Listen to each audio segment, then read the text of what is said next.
ethically, to follow the rules, but this isn't love.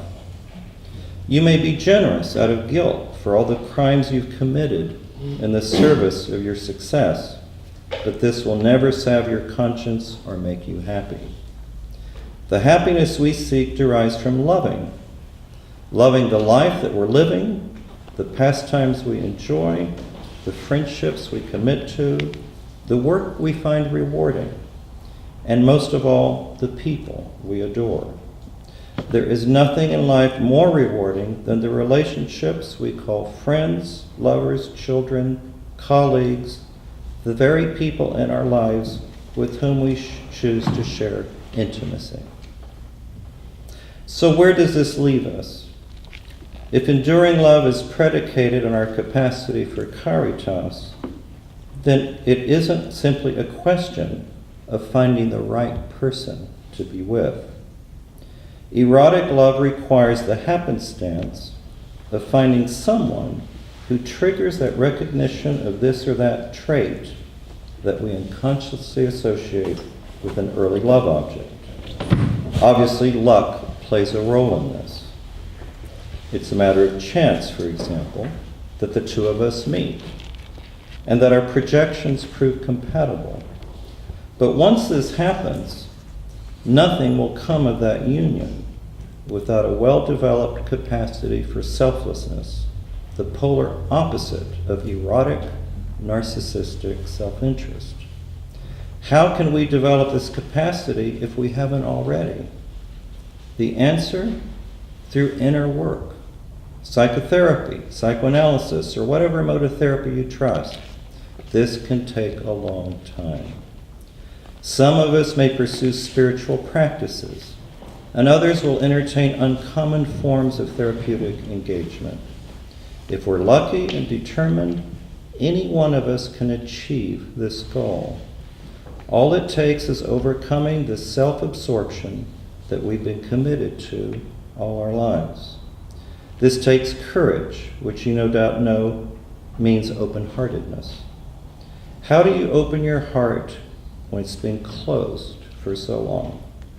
That is something each of us must ask ourselves. Thanks.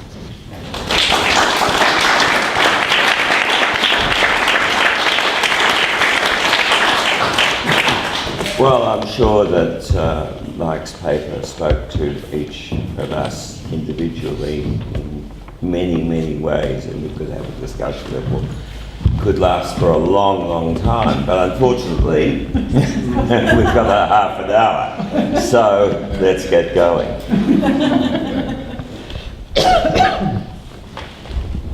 Yeah. What would you say to Roland May, who I call the father of the American School of Existential Therapy, when he disagrees completely with Freud about the myth that characterizes our age? Freud thought the Oedipus complex characterized our age, and he took this from Sophocles, from the Oedipal trilogy. Right? Roland May says Freud got it wrong, and the myth that characterizes our age is the Orestian trilogy of Aeschylus, where the son, Orestes, tries to kill his mother because his mother has killed his father. So it's a complete reversal of the Oedipus.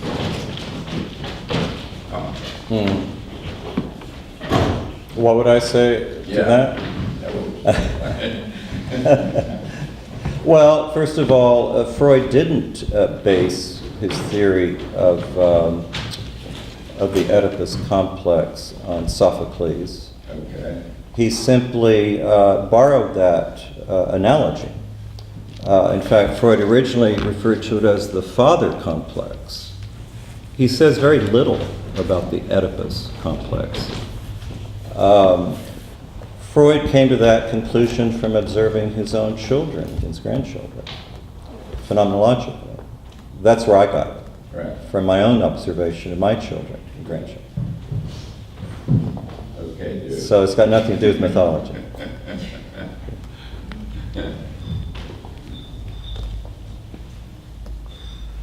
Yeah.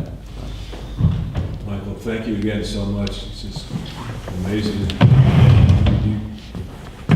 You create these wonderful books and everything. Last time, I think you did one on friendship that blew me away, and this had the same effect on me. One question, in my experience working with young people, kind of trying to go into that adult developmental hurdle, who become in extreme state psychotic, a lot of them, I'm trying to sit there and think the percentage, especially males, that experience of their first loss of love, that first unrequited love experience, can sometimes loom so large, and it's really kind of a driving force that pushes them into that. Can you say a little bit about that in your experience? Well, one of the things I like about Freud is, that he believes all psychopathology is rooted in a broken heart. And Lang came to exactly the same conclusion in working with people that get diagnosed psychotic or schizophrenic or what have you. In fact, he very often points out that the word schizophrenia, even though it's sometimes translated as broken mind, also can mean broken heart. If you really look closely, I certainly find that with everybody I've ever worked with, eventually it comes out. Very often a person's first psychotic episode is precipitated by a broken heart. Somebody didn't love them, broke up with them. Of course, we all know how devastating that experience can be. For some people, it's too much. It literally unhinges them. I think that's why we're all in therapy. I think it's what life's all about. It's loving and being loved, and it's what makes us crazy and what makes us happy.